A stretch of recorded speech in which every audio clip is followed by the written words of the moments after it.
Imagine this. You wake up, motivated, ready to conquer the world. But then you check your phone, emails, social media, a viral cat video later, and suddenly it's lunchtime. Sound familiar? You're not alone. Procrastination is the silent dream killer. And if we don't get a grip on it, we'll keep watching life from the sidelines instead of living it to the fullest. Darius Foroux, in Do It Today, gives us the wake-up call we need to stop waiting for perfect conditions and start taking action. Today, not tomorrow. Not when we feel ready. Not after one more YouTube deep dive into how to be productive. This book isn't about working harder. It's about working smarter. It's about getting things done efficiently without the unnecessary stress. So today, AudiblePages will dive in and break down the key lessons that will change how you approach productivity, goals, and most importantly, your time. Lesson 1. Perfection is the enemy of progress. Let's get real. Most people don't start because they're waiting for the perfect moment. But here's the thing. Perfect doesn't exist. The moment you stop chasing perfection and start taking action, that's when real progress begins. Think about any successful entrepreneur, artist, or writer.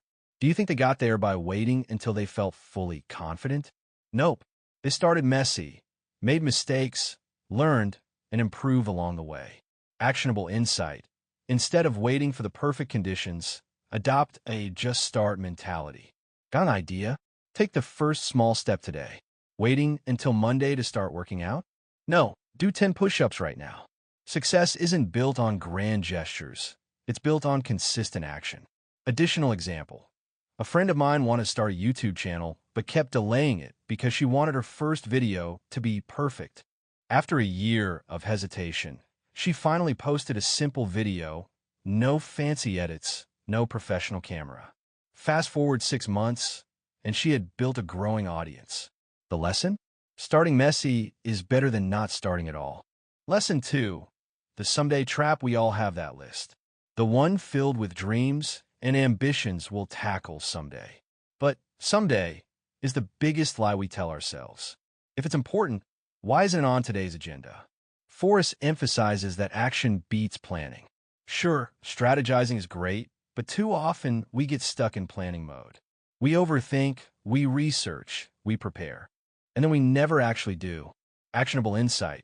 Instead of saying, I'll do it later, schedule it for today.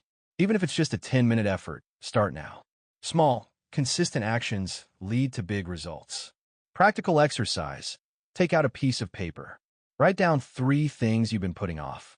Now, schedule a time to work on each one today, even if it's just for 5 minutes. Progress starts with small steps. Lesson 3. Productivity isn't about doing more. It's about doing what matters. We often confuse being busy with being productive. Just because your calendar is packed doesn't mean you're getting anywhere. True productivity isn't about working 16-hour days. It's about focusing on tasks that actually move the needle. Story time. There's a story about Warren Buffett's two-list rule. He asked his pilot to list his top 25 career goals. Then, he told him to circle the top 5 and forget about the rest. Why? Because the other 20 would distract him from what truly mattered. Most people fail because they spread themselves too thin. Actionable insight. Create your own top 5 priorities list. Focus only on those. Everything else, either delegate or eliminate it. Bonus tip. Use the Eisenhower matrix. Categorize tasks into 4 quadrants: urgent, important, important, not urgent, urgent, not important, and neither. Spend most of your time on important but not urgent tasks to get ahead instead of constantly firefighting. Lesson 4. Success is a byproduct of daily habits. If you want to be a writer, you need to write daily. If you want to be fit, exercise must be a habit. Success doesn't happen overnight. It's built through repeated, consistent effort. Forrest stresses the importance of habits over motivation. Why? Because motivation is unreliable. Some days, you'll feel unstoppable. Other days, you won't want to get out of bed. Habits, however, don't care how you feel. They get things done, regardless of your mood. Actionable insight.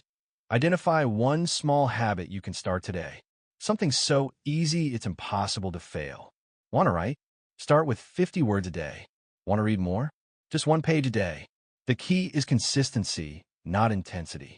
Extra tip: stack new habits onto existing ones. If you drink coffee every morning, make that your reading time. If you brush your teeth every night, add 1 minute of journaling right after. Lesson 5. Fear of failure is a productivity killer. One of the biggest reasons people procrastinate is fear. Fear of failing, fear of looking stupid, fear of not being good enough. But failure isn't the opposite of success. It's part of the process. Think about Thomas Edison. He failed 10,000 times before inventing the light bulb. What if he had given up after failure number 9,999? We'd all be sitting in the dark. Actionable insight: instead of fearing failure, reframe it. Every failure is data. It's feedback. The quicker you fail, the quicker you learn. Make failure a goal. If you're failing, it means you're actually doing something. Challenge: write down 3 past failures. Then, next to each one, write the lesson you learned from it. Shift your mindset to see failure as growth, not defeat. Lesson 6.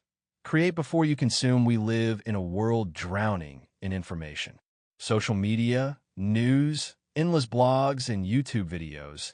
It's easy to spend hours consuming content and feel productive when, in reality, we're just avoiding real work. Foroux suggests a simple rule: create before you consume.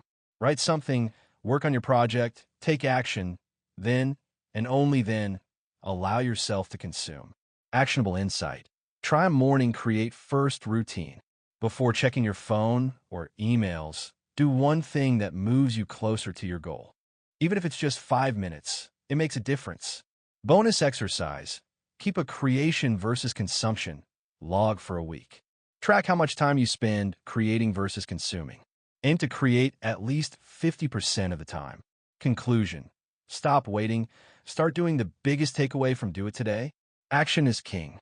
You don't need more information, more motivation, or more time. You just need to start. Procrastination steals time. Every moment you wait is a moment lost. So don't wait for inspiration. Don't wait for the right time, because the right time is now. Final challenge: pick one thing you've been putting off. Anything. Now, take one small step toward it. Today. Not tomorrow, not next week, right now. Because if you want to change your life, the first step is simple. Do it today.